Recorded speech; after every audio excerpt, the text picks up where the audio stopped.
បើខ្ញុំចាំមិនខុសទេអ្នកគួរតែជាអ្នកប្រុសសៀវយៀនអតីតសម្រាមនៃត្រកូលសៀវត្រូវទេ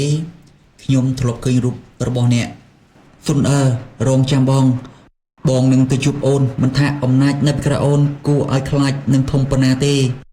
អូនជាមនុស្សស្រីរបស់បងប្រសិនបើកម្លាំងពីក្រោយអូនជាទេវតាប្រយុទ្ធអញ្ចឹងបងនឹងខិតខំឲ្យខ្លាចជាទេវតាប្រយុទ្ធបើទេវតាប្រយុទ្ធមិនគ្រប់អញ្ចឹងទេពប្រយុទ្ធបើទេពប្រយុទ្ធមិនគ្រប់អញ្ចឹងអាចទេពប្រយុទ្ធ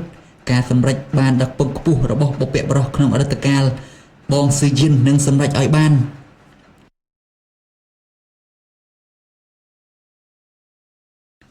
អតិទេពប្រយុទ្ធឆាយលីន